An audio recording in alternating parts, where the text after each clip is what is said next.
أي وقته كش وقتك دانو خير هاتي من الخدمة دان والبرنامج خوشەگە دان بەرنامەجی نوێشتگیان دان ڕژێ تازە و خواردنێکی تازە هیوادارم انشاءله خواردنەکانی پێشوە دڵدان بی خاصەتەن قیمەکە انشاءله ئیتر حازرینەرا دروستکردنی خواردنێک تازەوە بوونەی شەهر مانگ محەرەم خوددا پاداش خێردان بێت ئەرە ئەوە کە ئەی مانگە مانگیگە پڕ لە حەزن پڕ لە خەمە خوددا انشاءله هەرچی کردنەریدان قوبول بکەد و انشاءله هەر ئەمڕۆ خواردنی خۆشی گەرەدان دروستکەی من یەکی لەو مکەونات خواردن خۆشە هەریسەس کشتمان زانێ من هەریسەس چین دروست کرێت و خواردنیگە خاصە وەی مانگە کە مکەوناتی فرە ئاسانە و فرە سەهلە یەکی گلۆ مکەوناتەکە کە گەنم دیری من گەنم هەریسە یاخود حەبیە ئەمڕۆ قەیماغیشکەین لە ناوی إضافة نرى گۆشت و ڕووین کوردی طبعا ئەوەڵ جار محاولەیەک فرە بەسیتی کەم کە نەیلم گۆشتەکەم ئەوڵ جا طبعا گۆشتەکەەوە کارتێرم نایلم گۆشتەکەم فرە هین بگرێت بابیژی من فرە بن بگرێت تاکو ڕەشی نەکەد و هەریسەکەم ڕەش دەرنەچێت وردە وردە انشاءله ئەی گۆشتە دەستکەیمنە حازرکردنی گۆشتیگە گۆشت بەرخە و سوقان جوان تێم لێلا سەفتەی کەم و وردە وردە دەستکەمە پی إضافة نرى أو كجوشتاقم كمي بس رنگ تغيير كد يك تقريبا سريع إقدام في دعاء أو جنم هريساقا كما باني انجا اويش كما باني وشاوري كم جوان حاضر بود طبعا أي خواردنا متعارف عليه إنه لا كش مناسبة محرم دروس كريت خاصة لأيام ثوابه أي تفاصيله إيميش إمام محاولة كردي من أمر إن شاء الله را تقديم بكيمن وحكمه كفري خلقيش داواي كرد لتعليقات كرساليش ناردن وداواي كردن إيميش لبان داوا خازي خودن دست كردي من حاضر كردن أي خواردن خوشة هيوادارم إن شاء الله ودلدن طبعا طريقي هريسة فرا طرق ديرت يكي لو طريقي لسكاي سيلة ورشادان كم اشتيادات شخصي هناوي يكي لوش بس حبيقة خوي كريدا ناو قزانة قول أو كليات كحاضر بي دواي أو دس كريدا حاضر كردني وشوازيك تقليدي واسان بعضيكي حزنا كد قيماغ بكدناوي وبعضيكي حز كد قيماغ بكدناوي طبعا صراحة مشكلة فرا قوراي قنية بكنا ناوي مشكلة نية تشوري وكد خوشي وكد إضافة أرى خاصة بابيجي من هريسة يكي قالوا خواردنا قرصانسة قيماغ بكري دناي فرتر قرصة وبود فرتر قرصة وبود طبعا قيماغ بايتا قيماغ كردي أصلي بود فمحاولة كيمن إن شاء الله بس هيك تغيير كده طبعا من ليلة قن ما قديرم قن ما قديلا تقريبا يكروش هين كريايا يكروش كامل تنقية كريايا يا خويسيايا وآو أول جا شورني انجا خيسني يكروش كامل انجا دواي أوا دي دسكينة تيكل كرديني والگوشتگا نايلي من فرا تيكل بوتاكو مشكلة رامان دروس نكدو رنگگي تغيير نود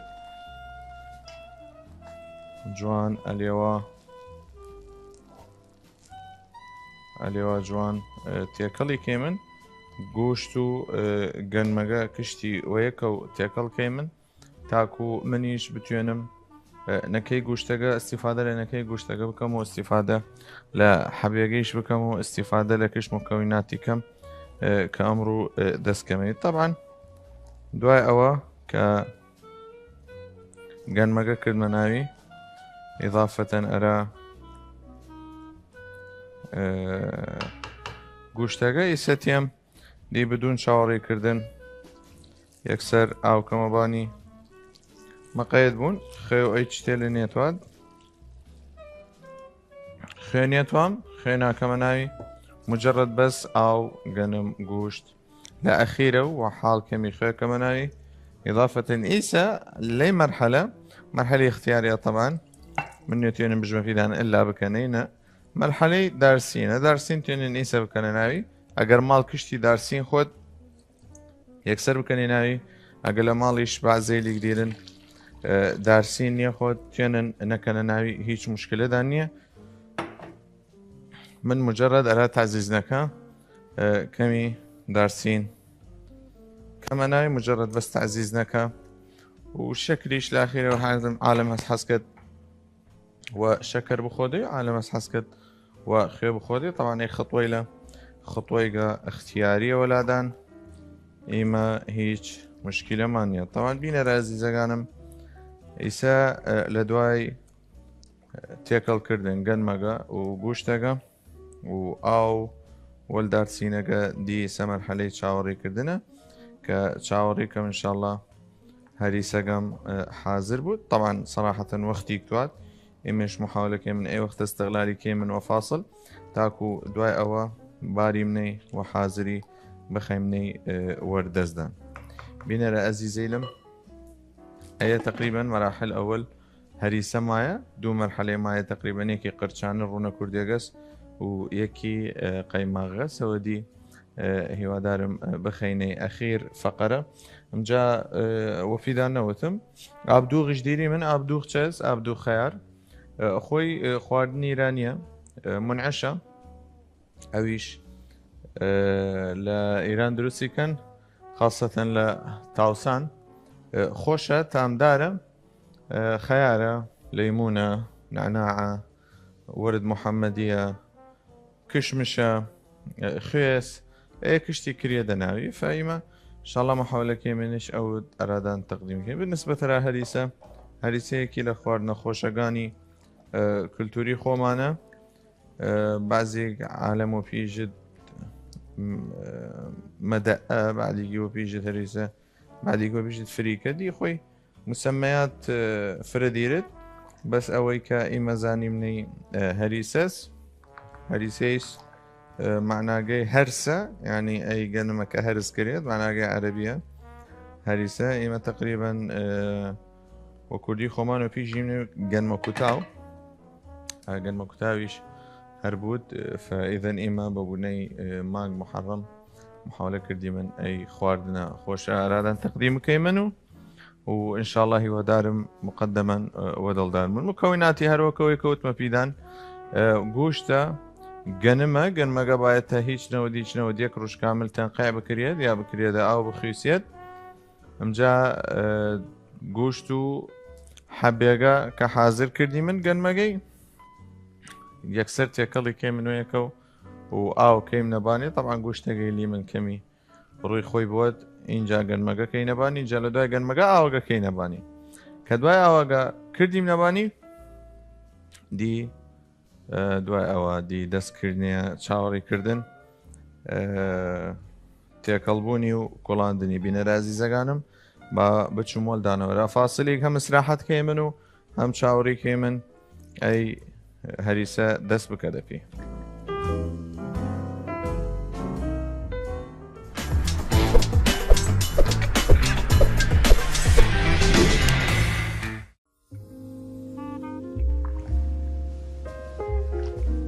بینەرە زیزەکانم هاتمەوە خزمەتدان و تەواوکردنی قیمەگەمان عەفوو تەواوکردنی هەریسەگەمان فئیسەیری منێدی وەسراحەت خۆی وردە حاضر بود اینجا چی من لە عێراق و باڵە و گەلی منە لە ئیران ئابدوغی ئەرا خۆش ڕادان دروستکردن ئابدوو خەیارچەست مەبدەیەن خۆی تقریبا مقاربە ئەرا بابژی من جاجیگەگەی خۆمان یاخود خیار و ماسەگەی خۆمان بەس کەم اختلافات دیرێت اختلافەکەی چەست ورد محەممەدی کریە دەناوی کشمش کریە دەناوی طبعا جۆزیش کریە دەناوی بەسم ڕۆ من حەز نەکردم جۆز بکەمە ناوی سەراحەتەن وەل خوێ و ئەنجا دۆ یوە حەزکەن ماس بکەنە ناوی و ئاو بکەنەبانی یا حەزکەن هەر دۆی غازی وە کاربان من سەراحەتەن دۆی غازی هاوردمە هەروەها وتمە پیدان چی دروست کرێت هەروەی شێوازە دروست کرێت کەیسە من شەرحی کرد مەرادان ئەوەی توایمنەی خەیارە والدو إضافة إلى بعض مكوناته طبعا كشتير هذا نسيت إيوه تيونن كشتي بخوننو طبعا خيارجا تيونن ودو استعمالي بكن يكي جان ناو كجي لاونو يكي جان تيونن لانواني دي لا يخودان مينت منوي هابانم طريقة غير هذا النقل كم دي ايويش لا يخودان مينت چون هات دروست کردنی یاخود چون حس کن بخونه من رادن و شوازه درستی کم اجتهادات شخصی دی بابجی من لای خودان میند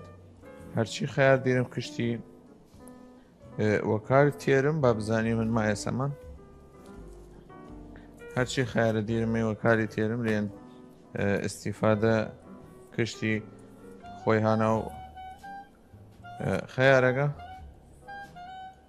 طبعا إما يكسر نقل خوما كردين لا أبدو خيارجا وحكم أوا چونك هنا كمان وفيتشت عادة خودان زانن هريسة وفيتشت هروها حلقة سابقة أرادان شرح كردم چون چقوة كارتيرن أجر ملاحظي دوباره ملاحظي دسم بكن وقتي وتمفيدان أليوات اشتغى بقرن أليوان نقرني تاكو يسب أرى نمونة هي دسمة هي زن أليوا عشان سهلو آسانة دي لا خدا ميند من أوي هاربانم طريقة تعليم دانكم شنو جاء أبدو خيار خوي لنا وقو ديارة يعني خيار أليوا جوان ندس خودان مقيد بون أليوا جوان أول جار لنا راسه التي وكان جادوا أوا روشي وازا جادوا أوا تقطيع دولتي كيمن تاكو خارنا كمان بعد سر أصل خوي هروشي وازا أقد ملاحظة مكان شين خيالك تاتك لنا وراسه برمي والجار انجا دواء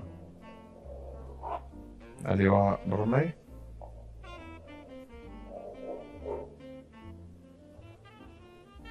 ملاحظة مكان يا جوان تينن أين عولاون وتينن بيلني مشكلة نيوم الحسكن بيلمي وهي طريقة ستيم دي وردة وهي الشوازة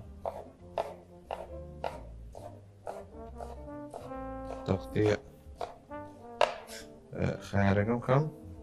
ايش طبعا خوب حاضري كرد ما فيش وقت تاكو جيرا وقم ليلا بقرمو فبغي منو كيمنا ناوي تاكونا ولا روان ما اليوا جوان ملاحظة بكن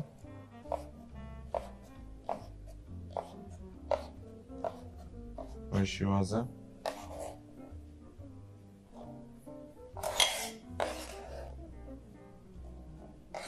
تفوت مقدام خوي حزو خيارة اخواردنا رجوع محرم ولادن شين بي چكردن چنكردن درچن در ناچن لأن أي مناسبة يعني موكب يعني أجواء خاصة خوي ديرد يوا دارم استغلالي فرصة بكنو بدونني وبشن داشت فيسا بين الأزقانة خارجة تقريبا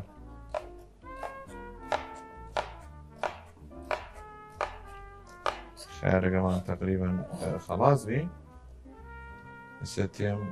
جوان طبعا خوي ايا اگر ماس هين بكنا ناوي اي دوانا ماست اساي بكنا ناوي ماساقا تقريبا او وقتا تحويل بود ارى جاجيك و اي تفاصيله اي سيش ايا كشمشة يعني خودان حسكن کشمش بکەنە ناوی حەزکەن هەڵوژە بکەنە ناوی لای خۆدا مینت و ناوکە بێ ناوکە تەمان قبل ماوەتاوەکەی من یەک نەڵێ سەری بینەوان هەریسەکەمان با بزانانی منیژت چە لێرە توزی زەفاریە دیرم باەتە هەڵی بگرم و نەیلمەی طبعاً زەفاریە ئەگەر ببینیت مشکلە سەرا منەرا و حکم ئەوە تام خواردنەکەم گۆڕت فمەجبورم کشتی لاوەم تاکو خواردنەکەم بوو دڕنی نێت لێوە جوان کشتی لاوەم تاکو محافظە بکەم لەوان تام خواردنەکەم خۆش بود و في نفس الوقت تامدار بود لێوە جوان ئەگەر ملاحەزەی بکەن گەنمەکە ماشەڵڵا چین پفەوبی چین گەورەوبی فئیسە من مەجبورم ئەی تەرەسوباتە کشتی لاوەم تاکو ڕسمە ئەو تامە کە خۆم بتوانێ بینەرە زەگان ئەگەر ملاحەزەکەن گەنمەکەم چۆپی هات کشتی تقریبا هەرچی بوو دڕ نەلاوردمەی ئەگەر ملاحەزەیشکەن چین گەنمەکەم لیلە گەوراوبی ئاو خوارد خلاص ڕسیە مەرحەلەکەیسە گەوراو بێ فدی دایما باەتە تەقلیبی کەی من و نەیلیم نەی هین بکات نەیلیم نەی تەرەسوب بکات ئەرا و حکم ئەوە تاکو بن نەگرێت ئەگەر بنیشگردی چ استیفادە نەکردی من و سوزیەد و خواحافیز فمەجبوری من دایما تەقلیب بکەی من و حازری بکەی من وە جوانترین شیواز هەرادان تەقدیمی بکەی من ئەلێوە ئەگەر ملاحەزەکەن گەنمەکە چۆپی هات گەنمەکە ڕسیعی مەرحەلە کەواتە من ڕسیمە 150 خواردنەکە 150 شیمایە بەس گوشتەکە و هینەکە کشتوەیەکەوە بکڵێت و دوای ئەوە دەستکەمە تەقدیم کردنی بینەرە ئەزیزەکانم ئیسەیش چیمنە فاسەلێک فرە بەسیت و تیمنە و خواردنەکەمان هەرەدان خەڵاسکەی من چاوەڕێم بوون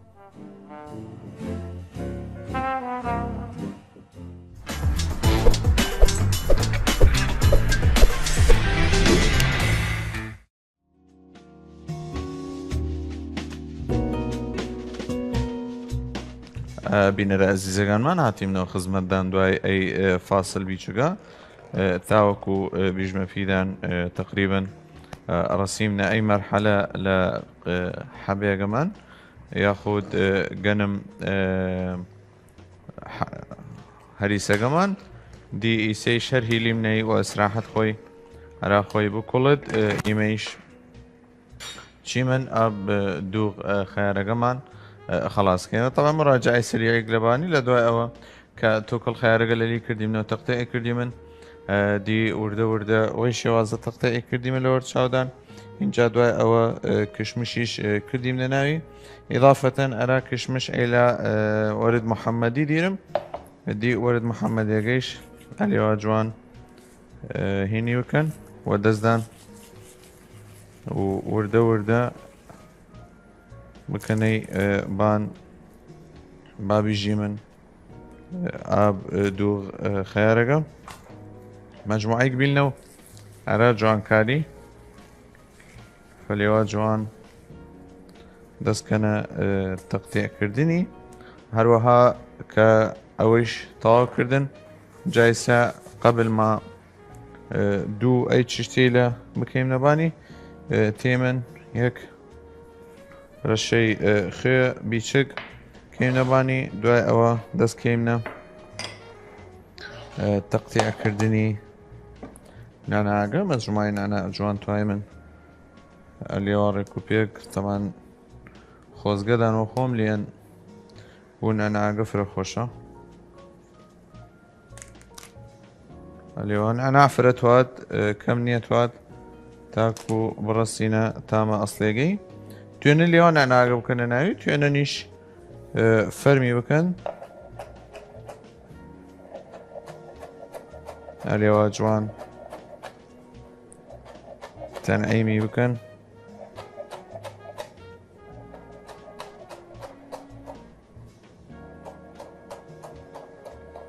طبعا دواي تغطية كردني نعناع قليوا اللي من جاري جاتي من يك النظرة السريعة يك بين نبان هريسة كمان يك تيك الله هريسة بس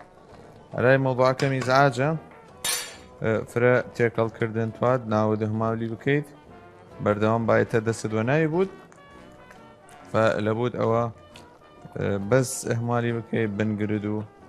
مشكلة أرامان دروس كيس يسبين العزيزانم دو أوكا نعناقا هين كردم تنعيمي كان زياتر تاكو لدم خوش بودو پارچەی گەورانەوت ئەلێوە جوان هینەکەکەمێت سێتی من تقریبا قبل ئەوە دۆگە بکەیم نەبانی دەستکەیمنە تەقلیبکردنی تاکو هەروەها کشم و کەوینات تێکەڵ بوت و ئیسیفادە بکەم لە کشنەکەی لە دەمم ئەلێوە جوان بینەرە ئازیزەکانم لێوە جوان تێکەڵی کەی من دوای ئەوە ئیوە حەزکەن سەهۆڵ بخەنە ناوی یاخود حەزکەن سەهۆڵ نەخەنەبانی بەفر نەخەنەبانی خۆی عادەتەن عادیە لێن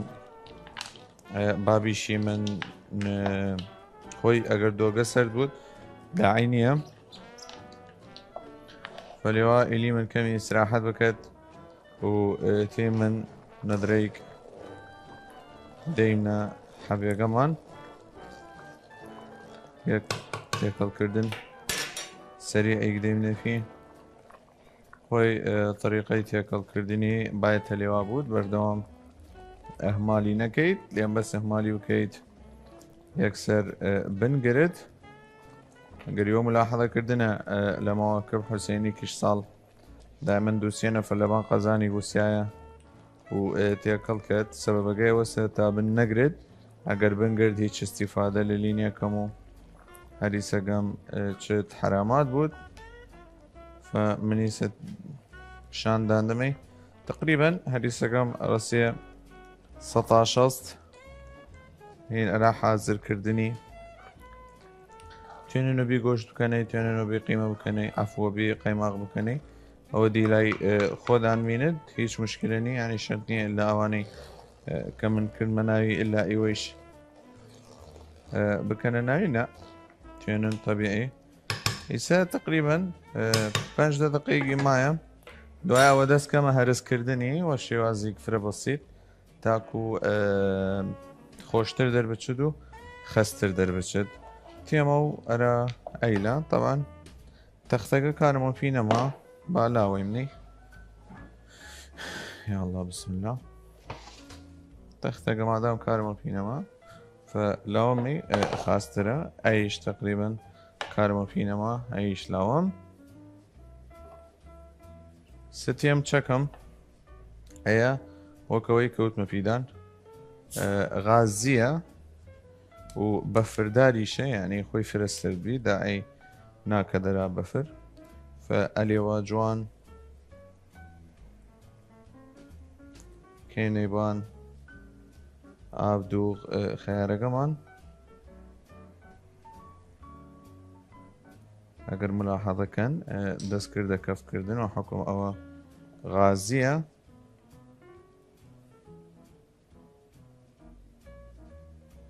ئەلێوە جوان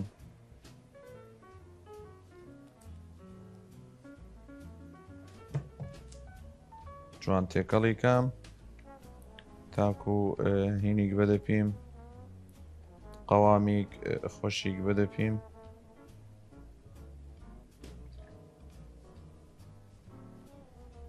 بزانن بینەرە ئازیزەکانم ڕەنگی چ جوانە ڕیش کشکەمی ماسەگە یاخو دۆگە کردی نەبانی دی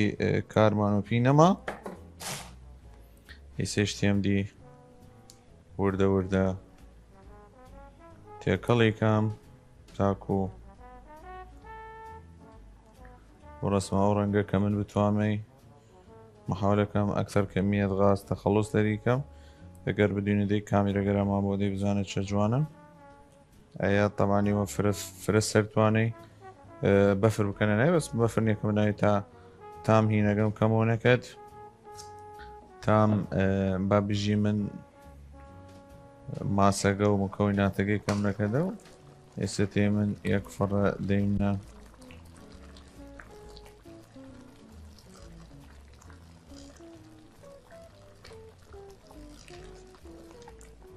طبعا بینە عزیزەکانم ئەوە تقریبا 2 مەرحەلەی مایە بەس کەمی تەجیلی کێ من و حکوم ئەوە هەریسەکەم دی کەمی توات تەفەڕق بکەمەرای ئەلێوە وەسراحەت خۆم هیچ عەجەلە نییەکەم یەک زاویە گرم لێوە جوان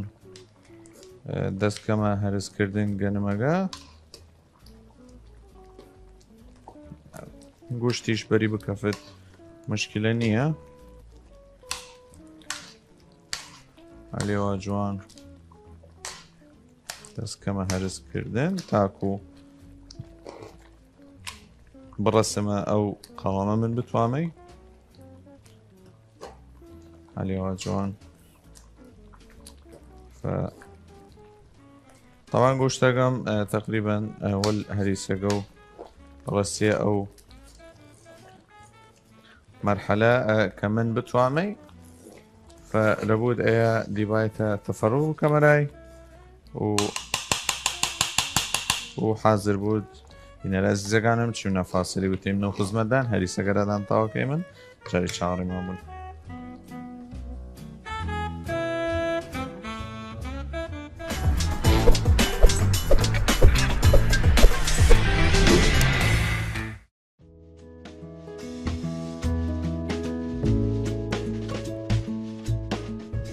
بینەرە ئەزیزەکانمان هاتیمنەوە خزمەتدان کە تقریبان هەریسەکەم ڕەسی ئەی مەرحەلە جوان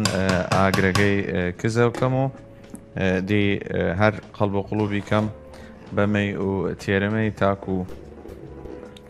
بڕسمە ئەو مەرحەلە کە خۆم بتوانمەی ئەگەر ملاحەظەکەن بزانن چوین خەسەوبی و چوین ڕەسی ئەو مەرحەلە کە من بتوانمەی گوشتەکە وەل هەریس و وەل دار و بەرد کشتی نەرمۆبی و کشتی تێکەڵبی فە دی کەمە کەمە چاوەڕی کەمیسە تقریبا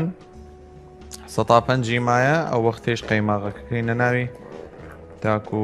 بڕەسدا ئەو تامە کە خۆمان بتوانینەی بینەرە ئەزیزەکانم ئێستا کامێرەگەرەدان بەدەی و بزانن چوین خەسەو بیە چوین خۆشەوە بێ بزانن ئەلێوە جوان ملاحەڵە بکەن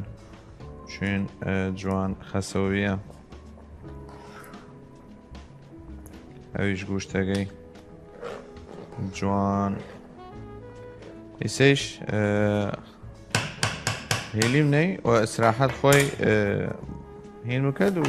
تێمن ئابدوو خەیارەکەمان خلاص كمان أبدو خيار كمان ياك مرحلة ماي فرينا ماي مجرد كمي ديزاين وترتيباتي ماي تيمن يا خوي اليوا كيني باني لين خوي بايتا اي لباني بود اي نان محمسة اليوا اويشي وازا اینجا كمي قول محمديش كمباني راجواني والكمي نعناعيش هروها نعناعيش وكارتير مراي كمي جواني وريكو بيكي وبي بدايمن هرچن نعمت خدا خوي هر جوانا ملام ايميش جوان تري كيمن إضافة أرى كمي ليمونيش خيمنا دورو برگی اگه لیمون من مایه مایه لیمون من خیر خداست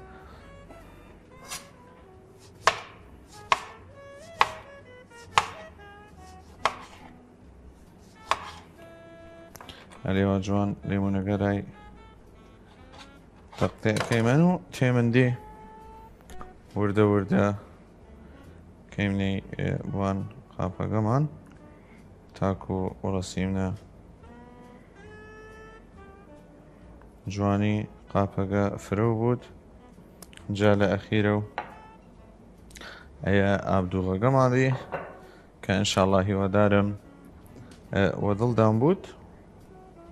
أي أبدو قمان بيه هو دارم إن شاء الله وضل دان بود بايم نورا مرحلة أساسية خومن هريسة قمان تواودي وقت أوسا وتمفيدان ربع كيلو قيماغيش كيم نباني أي خطوة اختيارية كأنني أو نكني وأقريش بكني خوش تردرشت فدي هر وايتا عليوا جوان خريكي بوم تا قيماغ كير كشتي بتاوي يدو وبرسمة أو مرحلة كمن بتوامي ويشي وازا بزانن بينا لازيزة كانوا عليوا نيتوام گوشتەکە تەدمیر بکەن تا کەمی گوشت لە ناوی بمێنێت نێتوام کشتی هەرز بوت وەسیسە خطە ئەساسێگە من و قەیماغەکە تێکەڵ خواردنەکە بوت و خۆش دەربچێت هەروەی شیوازە ملاحظە بکەن هەبایەتە من ئێستا خەریکی بووم ئای جوانە عليوا بايتا هر خريكي بو مشيوازة تاكو بالنقرد بزانن بين الزقانم بايتا هر خريكي بوم تاكو بالنقرد اگر بنقرد كارقم كشتي فت و هيج استفادة نيكم عيش هريسة قمان بي هرا أمرو هیوادارم إن شاء الله تاقی بکەنەوە و دڵدان بود و دووبارەی بکەنەوە بینەرە ئەزیزەکانم ئەگەر ملاحەزەکەن چین قەیماکە کشتیوەریە و تێکەڵبی و چین ڕەسیمە ئای مەرحەلە بزانن گوشت و داروبەرد کشتیوەیەکە و تێکەڵبی فمن مجبورم هر وراسه طبعا هلاك دانكت شان دان هلاكت لكن بالنهاية خواردنا قليوات خواردنيش رأي محرمة خواردن أبو عبد الله سيا شكت ناكت إيويش إيوا دارم شكت نون مساعدة يكبكن كخواردنيك يان ششتيك دروست کەن ئەوی شابدوغەکە بیکەوتمە پیدان چوونە هات دروست کرێت بزانن گوشتەکەیش تقریبا کەشتی تەفتیت بی لە ناوی دی جوانکاریش لای خۆدان مێنێت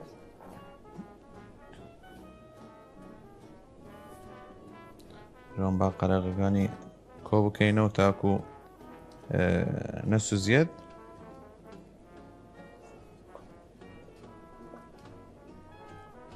جوان هەلێوا بەردەوام بووین و تێکەڵکردنی تاکو بننەگرێت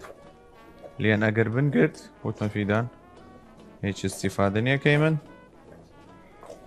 ئەویش ئابدوغەکەمان ئەلەدان دروست کردی من خواردنەوەیەکی ئیرانیە تامدارە خۆشە و تامیشە و صەیفیە یعنی هاوی نانەس فلەبوودەوە حازری کردیم نەرادان عادة هريسي بابجي من هريسي خيرش خوشترة أرى لأن هريسي خير وكوت ما في دام شكا كم يجي فرترة وخوشترة ولبان داريش كريت فأكيد خوشترة فوت ما في دام بايت اليوم هر خريكي بون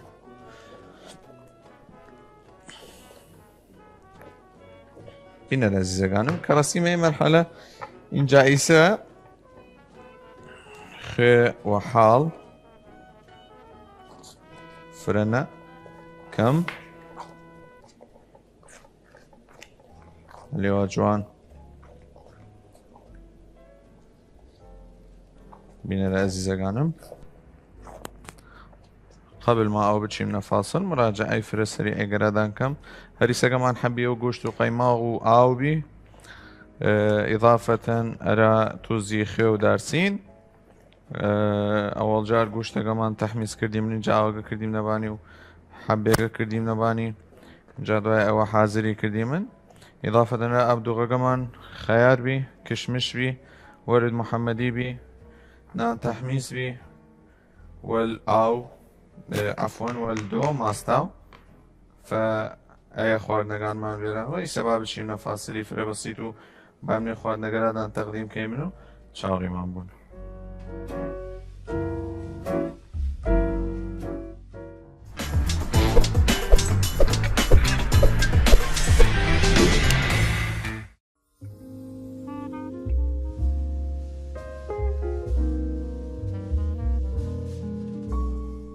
بینەرە عەزیزەکانم هاتمەوە خزمەتدان لە دوای ئەوە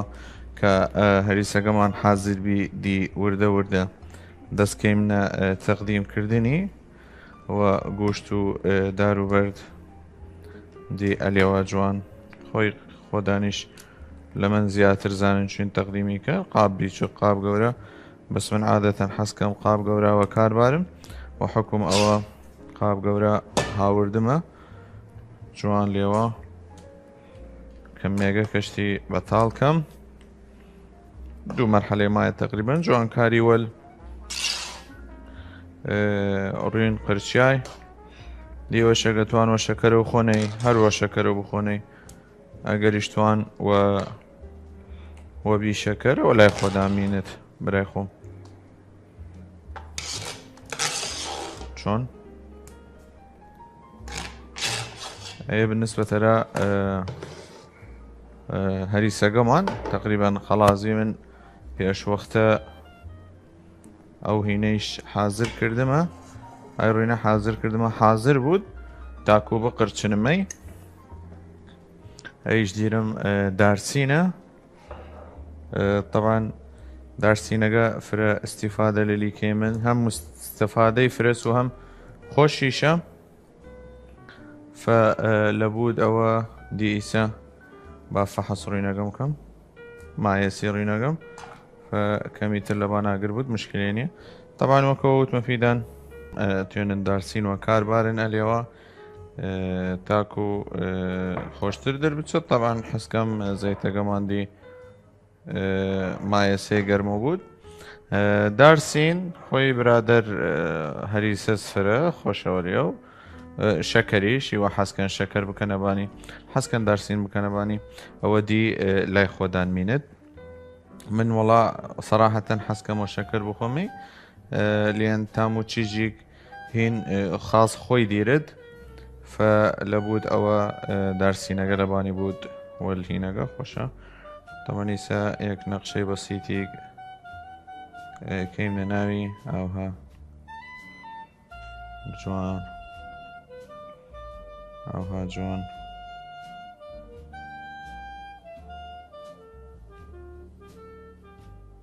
أوها جوان جا كأو تاو كردي من شكر جيش كيم نباني دي خودان زانن شكر چني كنباني بكنباني بافريش نود تا ازعاج وبينون ام جا آخر چشت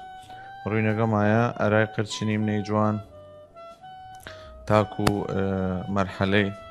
هريسيش طابود يلا بسم الله يسيش روينگا جوان كيم نباني روين كردية طبعا هو دارم ان شاء الله ودلدان بود ايا هريساقي امرومان بي هو دارم ان شاء الله تطبيقي بكنو بخوني لان فرا خوشة خاصة اجواء محرم خوي هريسة هر خوشة يا خوي مرتبطة وي مانجا، فإن شاء الله خدا أجردان من يسندو وتا أيلا وبيداني جيمن چاوەڕیمان بکەن ئەرە حەڵقەی داهاتوو لە بەرنامجە خۆشەکەدان بەرنامجی نووسیگیاندان من وەلدان بریم شێفا بێت لێ بەرنامجە خۆشەکەدان جاری چاوەڕیمان بوون ئەرە حەڵقەیە تازە خواردنێکی تازە.